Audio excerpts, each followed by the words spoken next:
ಶ್ರೀ ಗಣಪತಿ ಶಾರದಾ ಗುರುಭ್ಯೋ ನಮಃ. ವಸುದೇವ ಸುತಂ ದೇವಂ ಕಂಸಚಾಣೂರಮರ್ದನಂ ದೇವಕಿ ಪರಮಾನಂದಂ ಕೃಷ್ಣಂ ವಂದೇ ಜಗದ್ಗುರುಂ. ಶ್ರೋತೃಗಳಿಗೆ ಶ್ರೀಮದ್ ಭಾಗವತದ ಪಂಚಮ ಸ್ಕಂದದಲ್ಲಿ ನರಕಗಳ ಬೇರೆ ಬೇರೆ ಗತಿಗಳ ವರ್ಣನೆ ಎಂಬ 26ನೆಯ ಅಧ್ಯಾಯಕ್ಕೆ ಸ್ವಾಗತ. ಆಗ ಪರೀಕ್ಷಿದ್ರಾಜನು ಶ್ರೀ ಶುಕಮಹರ್ಷಿಗಳನ್ನು ಹೀಗೆ ಪ್ರಶ್ನಿಸಿದನು. ಮಹರ್ಷ ಏತದ್ವೈಚಿತ್ರ್ಯಂ ಲೋಕಸ್ಯ ಕಥಮಿತಿ. ಮಹರ್ಷಿಗಳೇ, ಲೋಕಗಳಲ್ಲಿರುವ ಜೀವಗಳಲ್ಲಿ ಕೆಲವರಿಗೆ ಸುಖ, ಕೆಲವರಿಗೆ ದುಃಖ, ಕೆಲವರಿಗೆ ಸುಖ ದುಃಖಗಳ ಮಿಶ್ರಣ, ಕೆಲವರಿಗೆ ಉತ್ತಮ ಗತಿ, ಕೆಲವರಿಗೆ ಅಧಮ ಗತಿ, ಹೀಗೆ ವೈಚಿತ್ರ್ಯಗಳು ಉಂಟಾಗುವುದಕ್ಕೆ ಕಾರಣವೇನು? ಶುಕ ಮಹರ್ಷಿಗಳು ಆತನಿಗೆ ಹೇಳುತ್ತಾರೆ, ಮಹಾರಾಜ, ಕರ್ಮಗಳನ್ನು ಮಾಡುವ ಮನುಷ್ಯರಲ್ಲಿ ಸಾತ್ವಿಕರು, ರಾಜಸರು ಮತ್ತು ತಾಮಸರು ಎಂದು 3 ಪ್ರಕಾರಗಳಿವೆ. ಅವರ ಶ್ರದ್ಧೆಗಳಲ್ಲಿ ಸಾತ್ವಿಕ ಶ್ರದ್ಧೆ, ರಾಜಸ ಶ್ರದ್ಧೆ ಮತ್ತು ತಾಮಸ ಶ್ರದ್ಧೆಗಳೆಂಬ ಭೇದಗಳಿವೆ. ಹೀಗೆ ಅವರ ಸ್ವಭಾವ ಮತ್ತು ಶ್ರದ್ಧೆಗಳ ಭೇದಕ್ಕೆ ತಕ್ಕಂತೆ ಅವರ ಕರ್ಮಗಳ ಗತಿಗಳು ಬೇರೆ ಬೇರೆಯಾಗುತ್ತವೆ ಮತ್ತು ಹೆಚ್ಚು ಕಡಿಮೆ ರೂಪದಲ್ಲಿ ಈ ಎಲ್ಲ ಗತಿಗಳು ಜೀವಗಳಿಗೆ ಉಂಟಾಗುವವು. ಸಾತ್ವಿಕ ಶ್ರದ್ಧೆಯಿಂದ ಸುಖವು, ರಾಜಸ ಶ್ರದ್ಧೆಯಿಂದ ಸುಖ ದುಃಖಗಳು ಮತ್ತು ತಾಮಸ ಶ್ರದ್ಧೆಯಿಂದ ದುಃಖವು ಉಂಟಾಗುವವು. ಹೀಗೆಯೇ ನಿಷಿದ್ಧ ಕರ್ಮವಾದ ಪಾಪಗಳನ್ನು ಮಾಡುವವರಿಗೂ ಅವರ ಶ್ರದ್ಧೆಗಳು ಬೇರೆ ಬೇರೆಯಾಗಿರುವುದರಿಂದ ಅವರಿಗೆ ದೊರೆಯುವ ಫಲಗಳು ಬೇರೆ ಬೇರೆಯಾಗುವವು. ಆದುದರಿಂದ ಅನಾದಿಯಾದ ಅವಿದ್ಯೆಗೆ ವಶರಾಗಿ ಜೀವರು ಕಾಮನಾಪೂರ್ವಕವಾಗಿ ಆಚರಿಸುವ ನಿಷಿದ್ಧ ಕರ್ಮಗಳಿಂದ ಸಾವಿರಾರು ಬಗೆಯ ನರಕ ಗತಿಗಳು ಫಲಿಸುವವು. ಅವುಗಳನ್ನು ವಿಸ್ತಾರವಾಗಿ ವರ್ಣಿಸುವೆನು, ಕೇಳು. ಆಗ ರಾಜನು ಮಹರ್ಷಿಗಳನ್ನು ಕುರಿತು, ಶ್ರೀ ಭಗವಂತರೇ, ತಾವು ವರ್ಣಿಸುವುದಾಗಿ ಹೇಳಿದ ಈ ನರಕಗಳು ಭೂಮಿಯಲ್ಲೇ ಇರುವ ಕೆಲವು ದೇಶ ವಿಶೇಷಗಳೇ, ಅಥವಾ ಅವು ಬ್ರಹ್ಮಾಂಡಕ್ಕಿಂತಲೂ ಹೊರಗೆ ಇವೆಯೇ, ಅಥವಾ ಬ್ರಹ್ಮಾಂಡದೊಳಗೆ ಇರುವ ಜಾಗಗಳೇ ಎಂಬುದನ್ನು ತಿಳಿಸಬೇಕು ಎಂದು ಪ್ರಾರ್ಥಿಸಲು ಮಹರ್ಷಿಗಳು ಆತನಿಗೆ ಹೀಗೆ ವಿವರಣೆ ನೀಡಿದರು. ರಾಜೇಂದ್ರ, ಆ ನರಕಗಳು ತ್ರಿಲೋಕಗಳ ಮಧ್ಯದಲ್ಲೇ ದಕ್ಷಿಣ ದಿಕ್ಕಿನಲ್ಲಿ ಭೂಮಿಗೆ ಕೆಳಗು ಮತ್ತು ಜಲರಾಶಿಯ ಮೇಲುಗಡೆಯೂ ಇವೆಯಪ್ಪ. ಅದೇ ದಿಕ್ಕಿನಲ್ಲೇ ಅಗ್ನಿಶ್ವಾತ್ತರೆ ಮುಂತಾದ ಪಿತೃಗಣಗಳು ತಮ್ಮ ತಮ್ಮ ವಂಶಗಳಲ್ಲಿ ಜನಿಸಿದ ಜನರಿಗೆ ಮಂಗಳ ಉಂಟಾಗಲಿ, ಉತ್ತರೋತ್ತರ ಅಭಿವೃದ್ಧಿಯುಂಟಾಗಲಿ ಎಂದು ಏಕಾಗ್ರವಾದ ಮನಸ್ಸಿನಿಂದ ಆಶಂಸನೆ ಮಾಡುತ್ತಾ ನೆಲೆಸಿದ್ದಾರೆ. ಸೂರ್ಯದೇವನ ಸುಪುತ್ರನು, ಪಿತೃಗಳ ಅಧಿಪತಿಯೂ ಆದ ಯಮಧರ್ಮರಾಜನು ತನ್ನ ಸೇವಕರೊಡನೆ ಆ ನರಕಲೋಕದಲ್ಲೇ ವಾಸಿಸುತ್ತಾ ಶ್ರೀ ಭಗವಂತನ ಶಾಸನವನ್ನು ಮೀರದಂತೆ ತನ್ನ ಆಧಿಪತ್ಯವನ್ನು ನಡೆಸುತ್ತಾನೆ. ತನ್ನ ದೂತರು ಅಲ್ಲಿಗೆ ಕರೆದು ತಂದ ಮೃತರಾದ ಪ್ರಾಣಿಗಳಿಗೆ ಅವರವರ ದುಷ್ಟ ಕರ್ಮಗಳಿಗೆ ತಕ್ಕ ಫಲವನ್ನು ಅಲ್ಲಿ ಅವನು ಕೊಡುವನು. ಆ ನರಕಗಳ ಸಂಖ್ಯೆಯೇನು ಎಂದರೆ, ಕೆಲವರು ಅವುಗಳನ್ನು 21 ವರ್ಗಗಳುಂಟು ಎನ್ನುತ್ತಾರೆ. ಅವುಗಳ ನಾಮಧೇಯಗಳನ್ನು, ರೂಪಗಳನ್ನು, ಲಕ್ಷಣಗಳನ್ನು ಕ್ರಮವಾಗಿ ವರ್ಣಿಸುತ್ತೇನೆ, ಕೇಳು.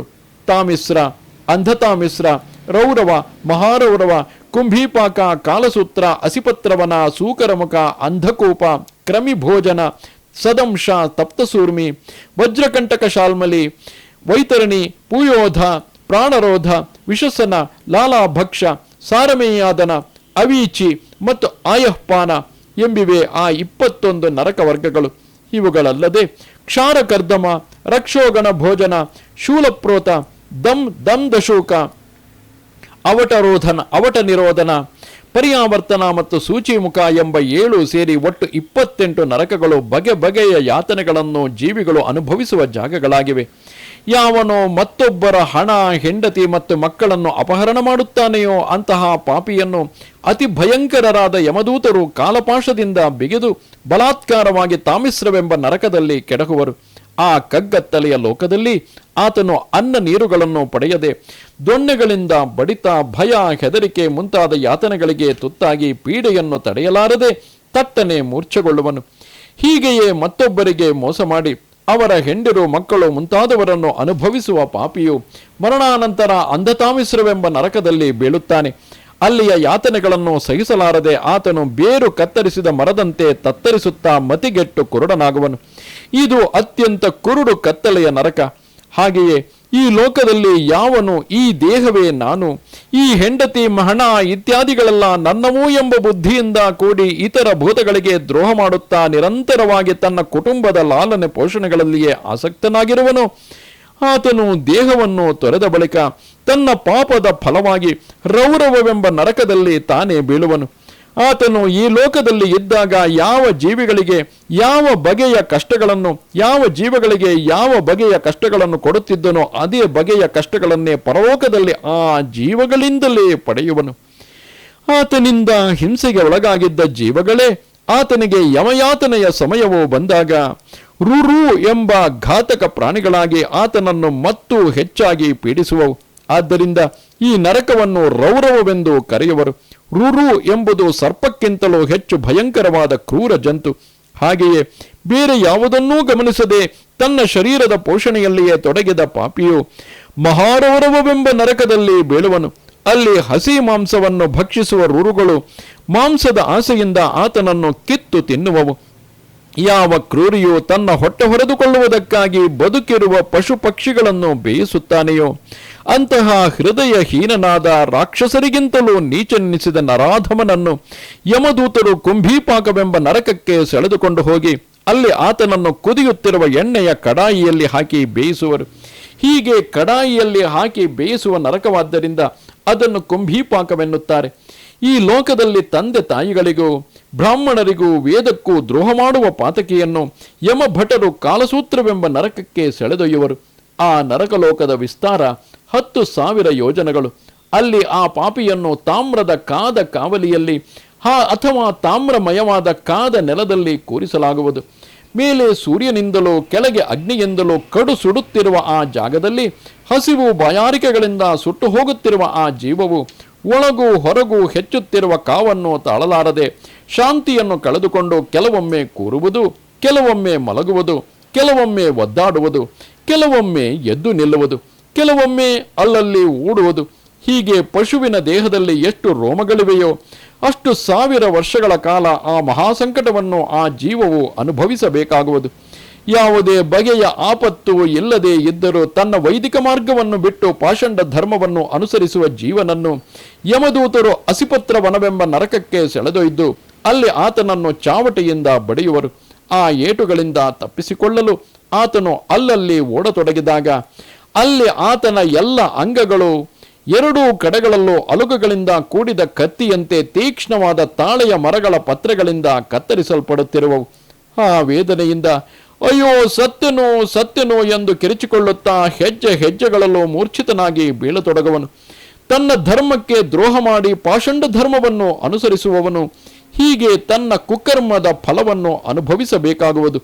ಈ ಲೋಕದಲ್ಲಿ ಯಾವನಾದರೂ ರಾಜನಾಗಲಿ ಆತನ ಅಧಿಕಾರಿಯಾಗಲಿ ನಿರಪರಾಧಿಯಾದ ಮನುಷ್ಯನಿಗೆ ದಂಡನೆಯನ್ನು ಕೊಟ್ಟರೆ ಅಥವಾ ಬ್ರಾಹ್ಮಣನಿಗೆ ಶರೀರ ದಂಡನೆಯನ್ನು ವಿಧಿಸಿದರೆ ಆ ಮಹಾಪಾಪಿಯು ಸತ್ತು ಸೂಕರ ಮುಖವೆಂಬ ನರಕದಲ್ಲಿ ಬೀಳುವನು. ಅಲ್ಲಿ ಮಹಾಬಲಶಾಲಿಗಳಾದ ಯಮದೂತರು ಆತನನ್ನು ತುಳಿದು ಹಾಕುವರು.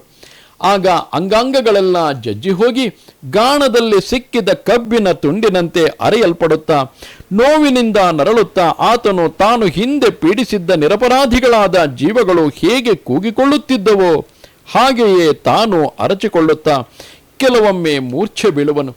ಯಸ್ತ್ವಿಹ ವೈ ಭೂತಾನಾಮೀಶ್ವರೋಪಕಲ್ಪಿತ ವೃತ್ತೀನಾಮವಿಕ್ತ ಪರವ್ಯಥಾನಾಂ ಸ್ವಯಂ ಪುರುಷೋಪಕಲ್ಪಿತ ವೃತ್ತಿರ್ವಿವಿಕ್ತ ಪರವ್ಯಥೋ ವ್ಯಥಾಮಾಚರತಿ ಸ ಪರತ್ರಾಂಧಕೋಪೆ ತದಭಿದ್ರೋಹೇಣ ನಿಪತತಿ ತತ್ರ ಹಾಸೌ ದೈರ್ಜಂತುಭಿಃ ಪಶುಂ ಮೃಗ ಪಕ್ಷಿ ಸರೀಸೃಪೈರ್ಮಶಕ ಯೂಕ ಮತ್ಕುಣ ಮಕ್ಷಿಕಾದಿಭಿರ್ಯೇಕೆ ಚಾಭಿರ್ದೃಗ್ಧಾಸ್ತೆ ಸರ್ವತೋಭಿದೃಹ್ಯಮಾಣಸ್ತಮಸಿ ವಿಹತ ನಿದ್ರಾ ನಿರ್ವೃತ್ತಿರಲ ಭಾವಸ್ಥಾನಃ ಪರಿಕ್ರಾಮತಿ ಯಥಾ ಕುಶರೀರೇ ಜೀವಃ.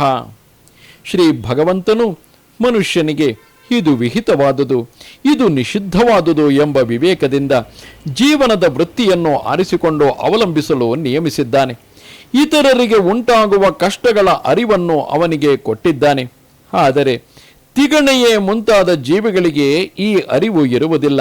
ತಮ್ಮಿಂದ ಇತರ ಜೀವಿಗಳಿಗೆ ಸಂಕಟ ಉಂಟಾಗುತ್ತದೆ ಎಂಬುದನ್ನೇ ಅರಿಯದೆ ತಮ್ಮ ಜೀವನಕ್ಕಾಗಿ ಅವು ಇತರರ ರಕ್ತವನ್ನು ಹೇರುತ್ತವೆ.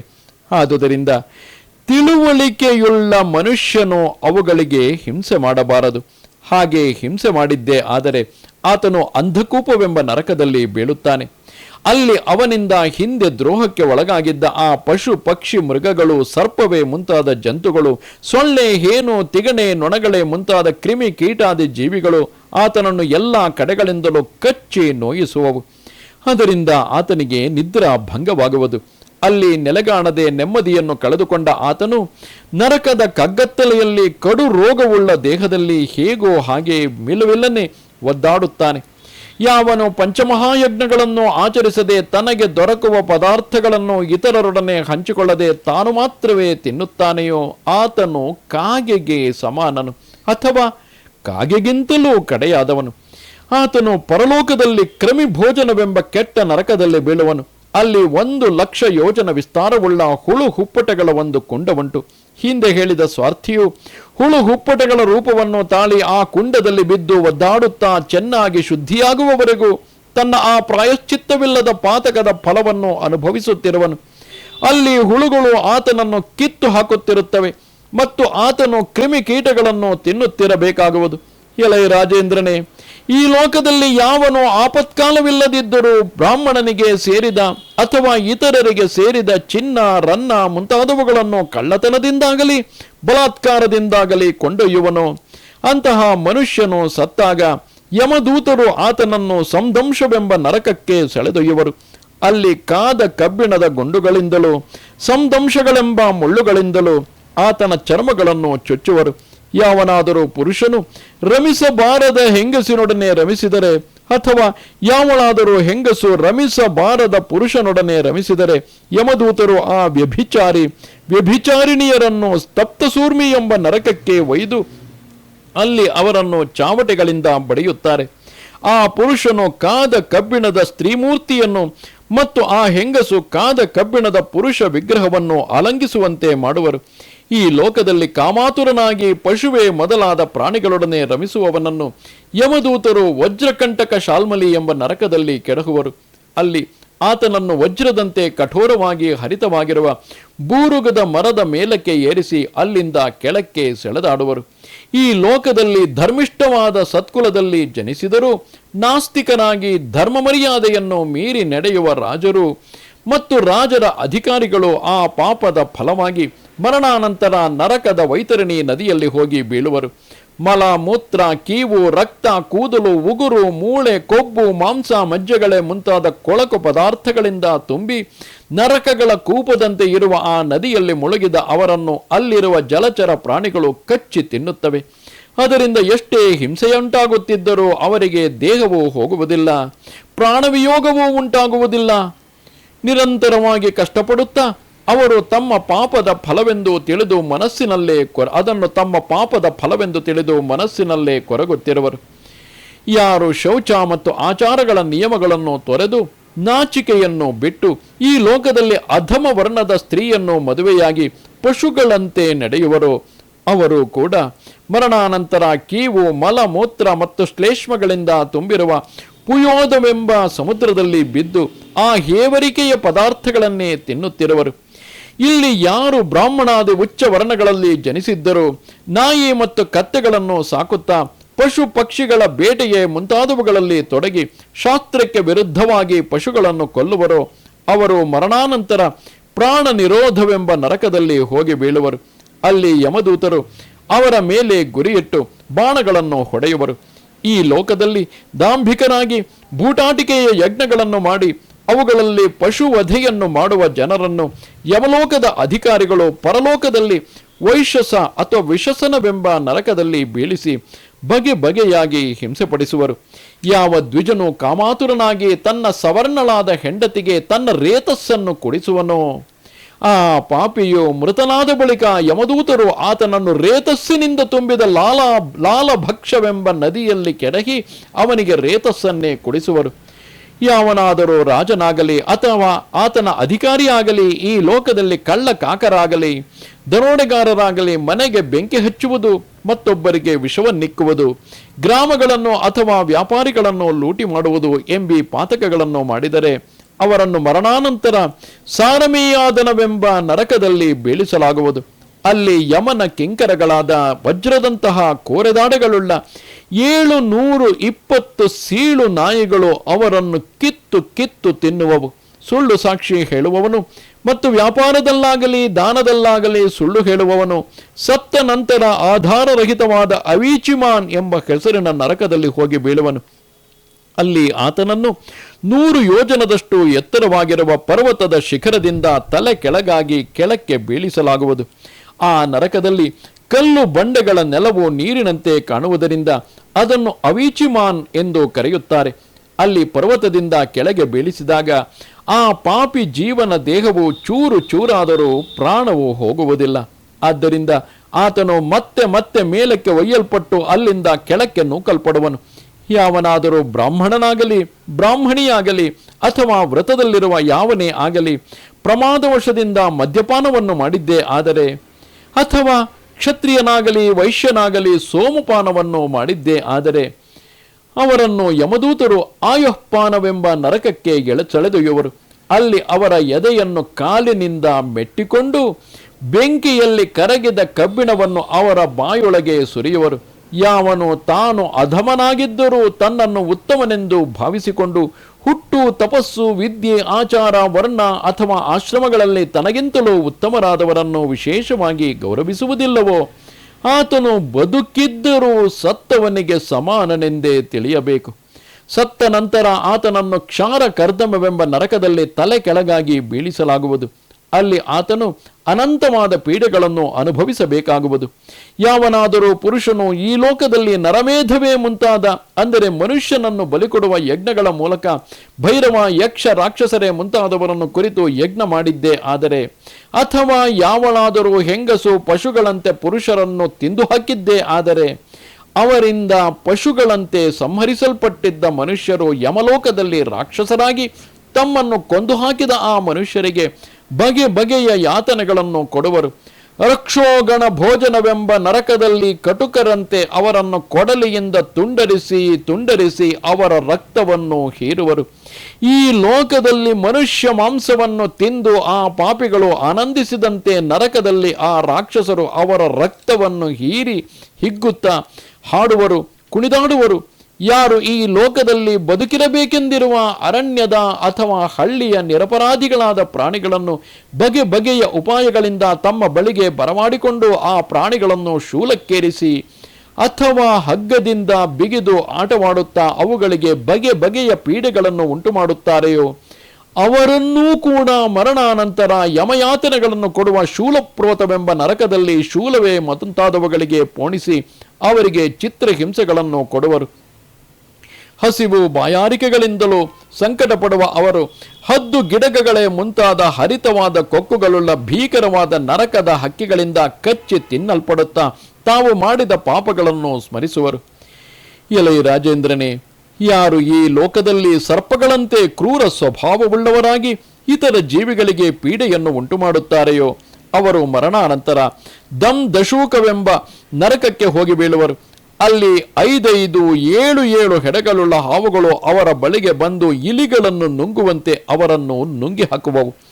ಇಲ್ಲಿ ಯಾರು ಇತರ ಪ್ರಾಣಿಗಳನ್ನು ಕತ್ತಲೆಯ ಹಳ್ಳ, ಹಗೆಯವು, ಗುಹೆಯೇ ಮುಂತಾದವುಗಳಲ್ಲಿ ಕೂಡಿ ಹಾಕಿ ಹಿಂಸೆಪಡಿಸುವರೋ ಅವರನ್ನು ನರಕದಲ್ಲಿ ಯಮದೂತರು ಅಂತಹುದೇ ಆದ ಜಾಗಗಳಲ್ಲಿ ಕೂಡಿ ಹಾಕಿ ವಿಷದ ಹೊಗೆಯನ್ನು ಬಿಟ್ಟು ಪೀಡಿಸುವರು. ಆದುದರಿಂದ ಆ ನರಕವನ್ನು ಅವಟ ನಿರೋಧನ ಎಂದು ಕರೆಯುತ್ತಾರೆ. ಯಾವ ಗೃಹಸ್ಥನು ಮನೆಗೆ ಬಂದ ಅತಿಥಿ ಅಭ್ಯಾಗತರನ್ನು ಕೋಪದಿಂದ ಸುಟ್ಟು ಹಾಕಿಬಿಡುವಂತೆ ಕಟುವಾದ ದೃಷ್ಟಿಗಳಿಂದ ಮತ್ತೆ ಮತ್ತೆ ನೋಡುತ್ತಿರುವನು, ಆತನೇ ಪರ್ಯಾವರ್ತನವೆಂಬ ನರಕಕ್ಕೆ ಒಯ್ಯಲ್ಪಡುವನು. ಅಲ್ಲಿ ಆ ಪಾಪ ದೃಷ್ಟಿಯ ಕಣ್ಣುಗಳನ್ನು ಹದ್ದು, ಗಿಡಗ, ಕಾಗೆಗಳೇ ಮುಂತಾದ ವಜ್ರದಂತೆ ಕಠಿಣವಾದ ಕೊಕ್ಕುಗಳುಳ್ಳ ಹಕ್ಕಿಗಳು ಬಲಾತ್ಕಾರದಿಂದ ಕಿತ್ತು ಹಾಕುವವು.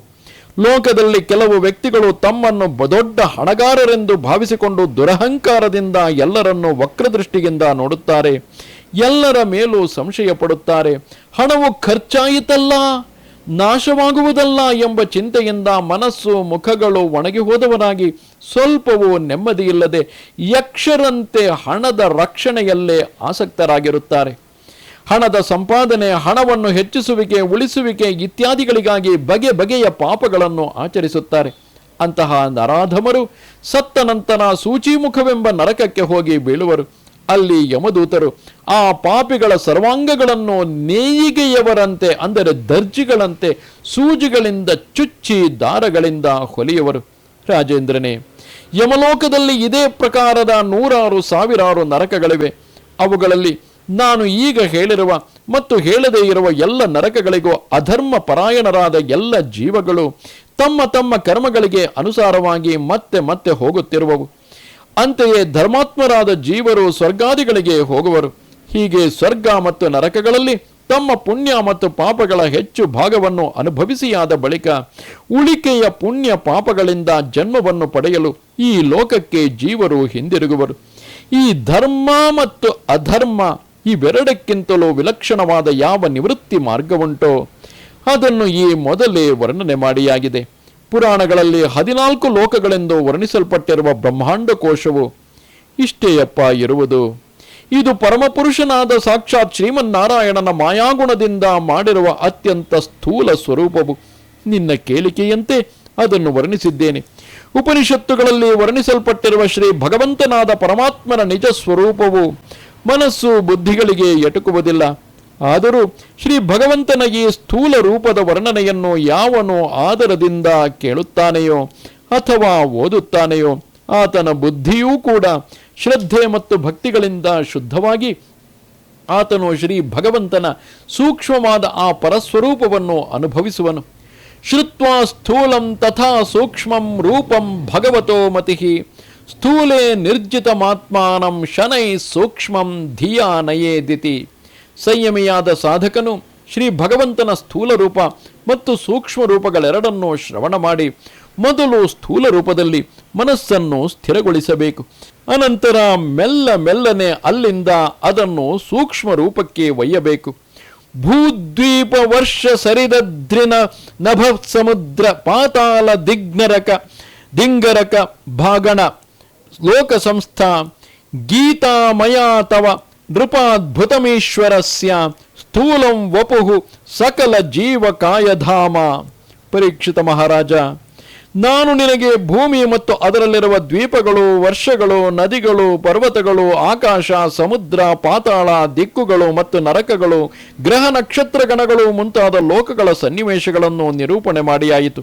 ಇದೇ ಸಮಸ್ತ ಜೀವಗಣಗಳಿಗೂ ಆಶ್ರಯವಾಗಿರುವ ಶ್ರೀ ಭಗವಂತನ ಅತ್ಯಂತ ಅದ್ಭುತವಾದ ಸ್ಥೂಲ ರೂಪವು ಎಂದು ಶುಕಮನಿಗಳು ಪರೀಕ್ಷಿದ್ರಾಜನಿಗೆ ಹೇಳುವಲ್ಲಿಗೆ ಮಹಾಪುರಾಣವು ಪರಮಹಂಸ ಸಂಹಿತೆಯೂ ಆಗಿರುವ ಶ್ರೀಮದ್ ಭಾಗವತದಲ್ಲಿ ಪಂಚಮ ಸ್ಕಂದದ 26ನೇ ಅಧ್ಯಾಯವು ಮುಗಿಯಿತು. ಇದರೊಂದಿಗೆ 5ನೇ ಅಂದರೆ ಪಂಚಮ ಸ್ಕಂದವು ಮುಗಿಯಿತು.